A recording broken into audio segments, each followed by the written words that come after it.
Hi, everybody. I'm Dennis Daly. I spent 20 years with United Press International, most of it with the old UPI Radio Network. And my favorite assignment was going on the road producing and hosting American Montage. It was an hour-long weekly program. Now here's an edited version of one of those shows. Well, glad you can join us this week. We're on the road again, but I'm not going to tell you where we are yet. But I will say that where we are is a place I've wanted to go for a very, very long time. If you are a regular listener to this program, you know I've talked an awful lot about my childhood, my parents, my early experiences, and I also think you know how much I love music and that I go around whistling all the time. For years, I've consistently whistled one song over and over again. It was a song I first heard sitting in front of a black and white television set in the early days of my childhood.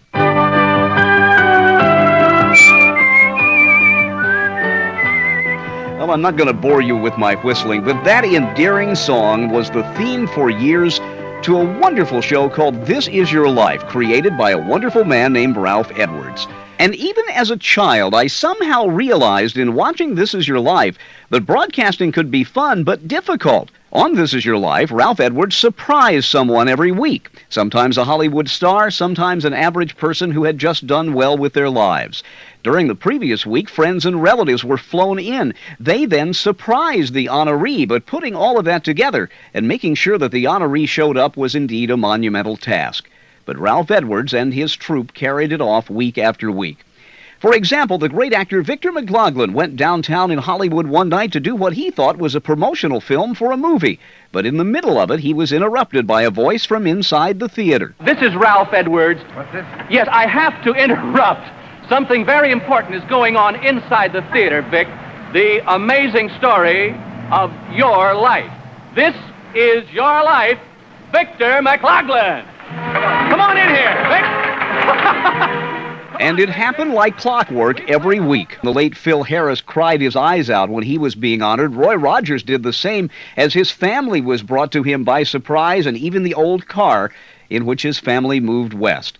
And on one program honoring the late actor Dana Andrews, the fact that Andrews was an alcoholic but had come out of the closet and was crusading for safe driving was presented and mentioned again as Ralph Edwards closed out the broadcast. Dana Andrews may just be one of the finest actors of our time. We might add he may also be one of the most courageous men of our time. To become a crusader for sober, safe driving on our nation's highways. Dana Andrews, your industry, your country is proud of you. This is your life. Thank you. And something else about This Is Your Life. It became a document, an historical document, capturing moments in time. And even today, people such as Ken Burns, the great documentarian, call on Ralph Edwards to find important scenes and clips of people who are now long gone, like the great American comedian Ed Wynn. Ed Wynn, I know you're surprised, fella. You thought this was a commercial picture. This is your life, and this is Ralph Edwards talking to you from inside the El Capitan Theater, right next door. Ed, you're on television right now, coast to coast. So, fellas, hurry him into the theater. We've really got some surprises in store for him. Come on, Ed Wynn. This is your life. Oh, man. Few shows in broadcasting have the warmth of This Is Your Life or the variety of guests. This is your life, Maureen O'Hara. May the years ahead be green and sweet as the shamrock of old Ireland. Good night, and God bless you. Thank you very much. And if you've watched American movie classics recently, you know that Ralph Edwards has repackaged many of the old shows as This Is Your Life, the classics, including one honoring one of the greatest comedians who ever lived. Little man who never smiled has found a lot to smile about.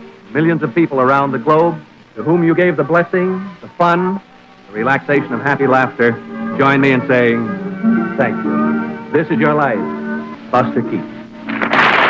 There was a magic in This Is Your Life, a magic that those of us in the baby boom generation will never forget, a kind of magic we will always carry with us. For 30 minutes every week, we were taken into the private lives of people, many of whom we knew and admired. We found out wonderful things about them, particularly their charitable work.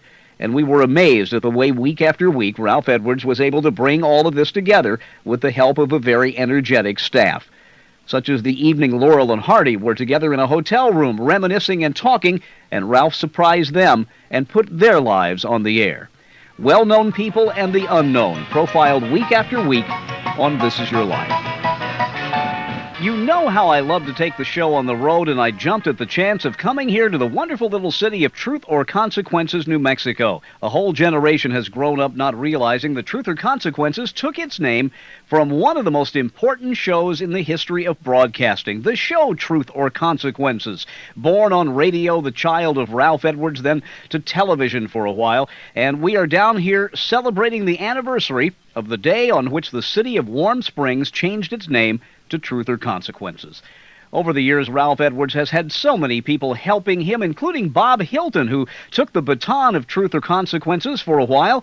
You, last night, had to play to the audience doing the Truth or Consequences skit, accomplish what was happening, move things along.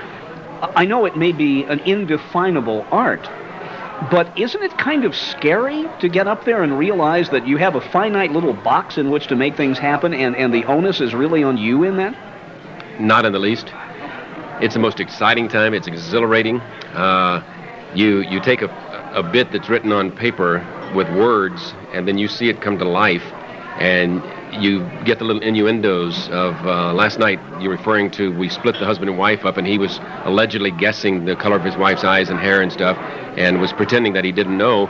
And I'm looking around the corner seeing this wife who's heartbroken because this husband loves her so, and she knows that he knows the color of her hair. And you've told him to play dumb. Right. So that's why he's doing it. And they'll get the prize at the end of the thing anyway. But you look there and you get these nuances of what she's doing. And you really don't know what's going to happen in an act until you do it. Big crowd is gathered here as once again Ralph Edwards has returned with his troupe to celebrate the renaming of the city as Truth or Consequences back in 1950. Ralph's about to take center stage. Oh, thank you. What a homecoming, I'll tell you. That's terrific. Because this is home, isn't it, for a whole lot of us around here. What do you say, Tiger? I say it's home, away from home, anytime we can get here. This is really a very special day for me. Those of you who know about me and the years that I've been here from childhood and up and so forth, and then coming along, going back to New York and all that jazz, you know, but it's nothing better than coming home again. And I want you to know that. Yeah, that's the absolute truth.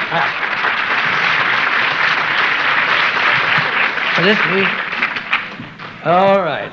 This is a buddy of mine for a long time. We've, well, anyhow, I kid him around with different things like this, but he really takes over, and he is just going like that in this world of television, radio.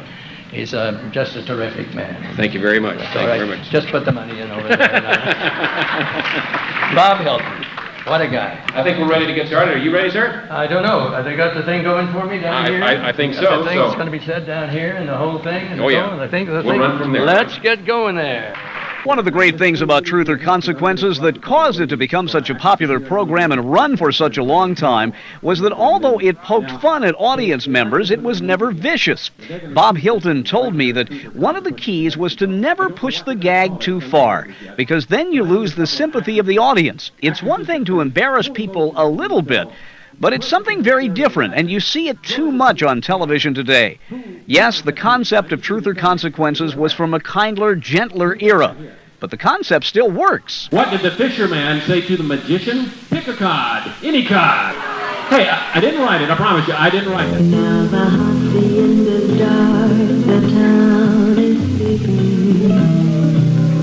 One of the traditions of the Ralph Edwards Fiesta is that at the end we all stand around and sing Vaya con Dios. I was very flattered that I was invited up on stage. I was really made to feel a part of what was going on here in Truth or Consequences this weekend. It was a thrill to meet Ralph Edwards and many of the people who have worked with him for so many years. My special thanks to Ralph Edwards Productions, to Sue Chadwick for making all the arrangements, and for Bob Hilton for taking the time to talk to us.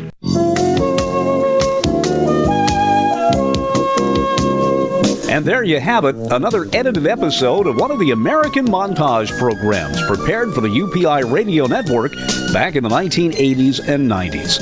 I'm Dennis Daly. Thanks for listening. Thanks for going with me this week. And check YouTube for more American Montage programs.